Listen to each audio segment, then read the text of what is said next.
Good afternoon or good evening, everybody. Beautiful Saturday evening here in Appalachia. Get a late start today. It's been a very busy day. Beautiful blue sky day. A lot of things going on.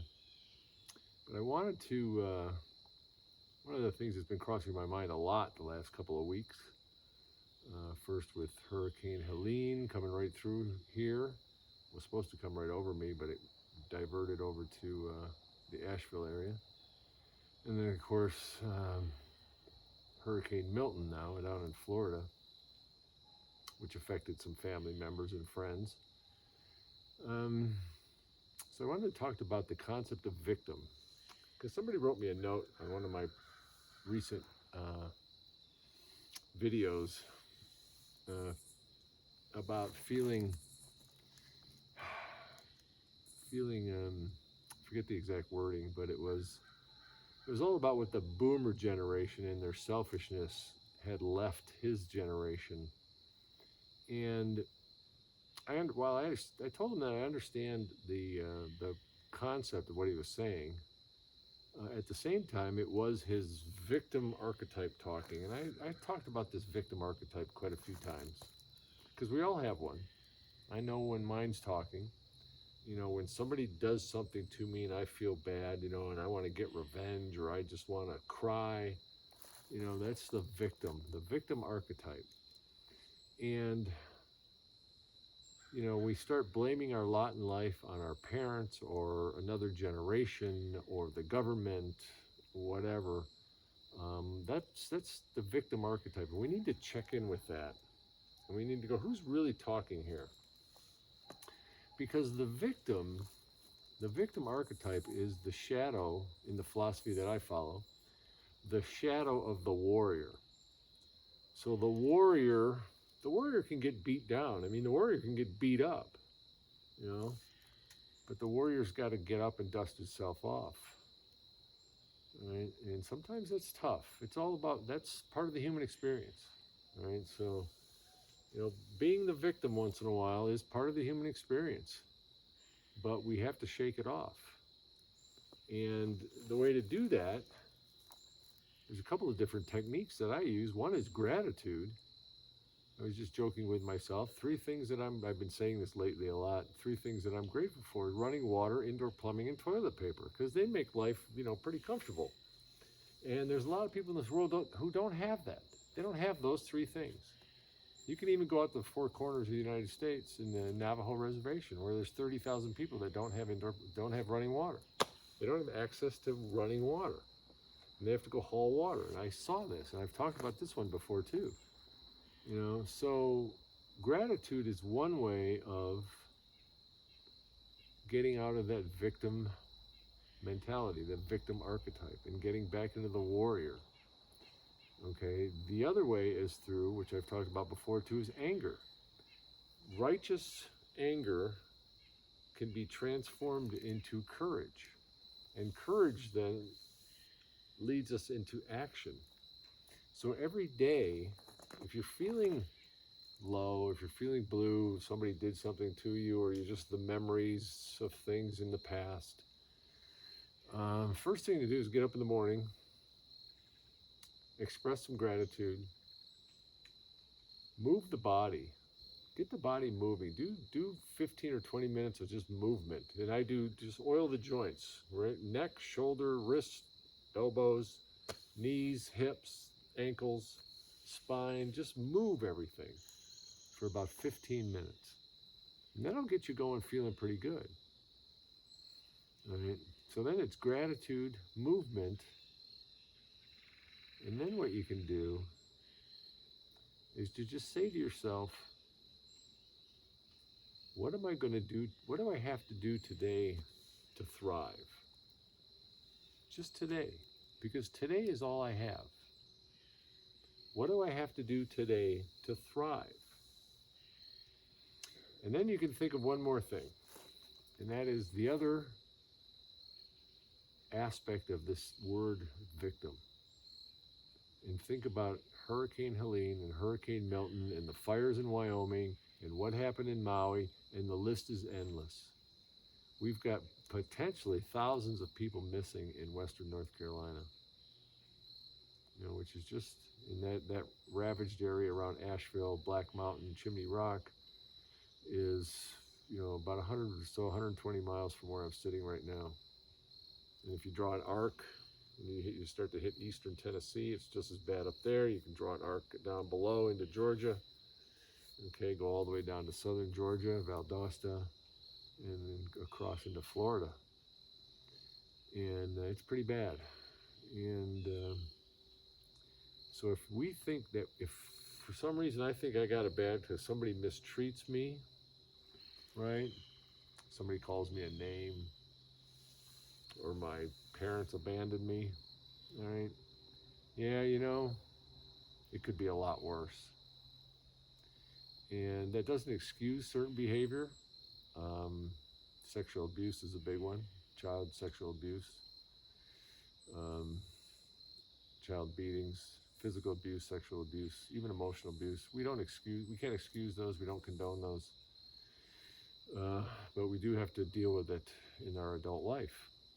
And it's not easy, because I've been spending 60 years trying to figure it out. But we can do something about our thoughts about it.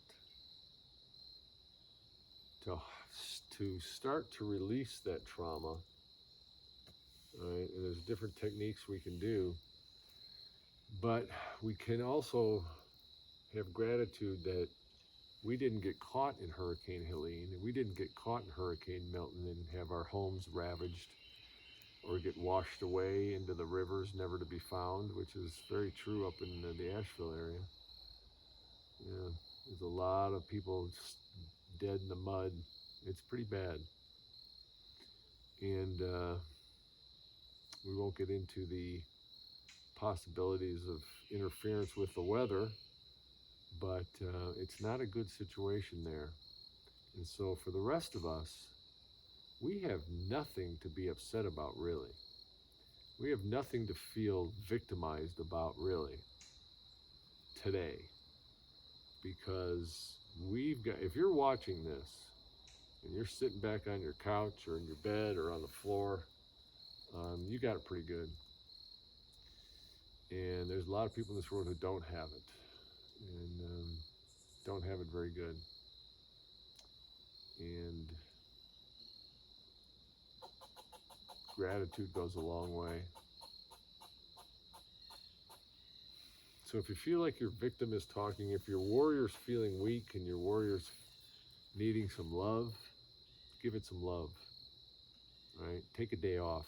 Disconnect from all this technology. It's a whole nother video. There's too many people getting all caught up in the technology, and we really need to disconnect. It's beyond being helpful. The technology for many of you has become the master, and you are the slave. And that's what you want to avoid. So we've got to learn to turn it off. And I do that every night around 9, between 9 and 9:30. Off she goes. Sometimes even earlier. And just disconnect. You just got to disconnect. And connect in here, down in here, right? Mother Earth, Father Sky, right? As far out as you can go and as far down as you can go. And that's how you heal that victim. That's how you talk to that victim. That's how you calm that victim. All right? It's by reconnecting. The victim archetype is telling you that you're disconnected. You're disconnected from your heart, from your higher self, capital S, okay, and Mother Earth. So understand, when that happens, you got to reconnect, which means you got to disconnect from the technology and reconnect to to your true self. Okay? So I hope everybody can do that. I'm getting emails about global meditations there was one just came by 5 minutes ago, global meditation for the people of Maui. I hope to see a lot more global meditations. People were on Twitter asking everybody to send out loving energy to these hurricanes to try to calm them down. Literally, we can do that. We can do that. There's a great book I used to have, Greg Braden's book about prayer. He said it was his favorite book when I spent a couple weeks with him 10 years ago in Peru. And one of the prayers he got from an indigenous man who also was named David, I think, in New Mexico. And they were going through a drought, and so he was going to go say some prayers for rain, but he wasn't going to pray for rain. He was going to pray rain. And there's a difference between when you take the preposition out of it. What he was going to do, he was going to just go feel the feeling of rain. What does it feel like to have rain falling on you? All right. Instead of asking for something, because when you're asking for something, you're basically saying, I don't have it. This is where you get into the law of attraction. But by just feeling the feeling of rain, this is how the indigenous people would pray when they wanted something. They didn't pray for it. They prayed the feeling of having it already. So, do the same thing with your warrior. Ask your king, warrior, magician, lover, ask your king for guidance to strengthen the warrior, and ask the magician to work some magic and the lover to give you some love, and you can get back out of that victim mentality and back into your warrior, so that we can take action, because we need warriors right now. The world needs warriors, compassionate but fierce warriors. All right? I hope this helps. It's a beautiful Saturday night. Trees are changing color and dropping their nuts around me, and fortunately I didn't get hit on the head as they were dropping. But it is so quiet out here. Oh, it's wonderful. Yeah. So peaceful. Find your peace. Find a place of solace within and without. Find some place where you can listen to the sound of silence. It's a beautiful thing. All right? So until next week, or next time, cosmic energy, earth energy, heart energy. Send loving energy out to all beings, all dimensions, all timelines, all realities. May this day be filled with compassion, loving kindness, and courage. Aho. You are loved and you are loved. Don't ever forget it.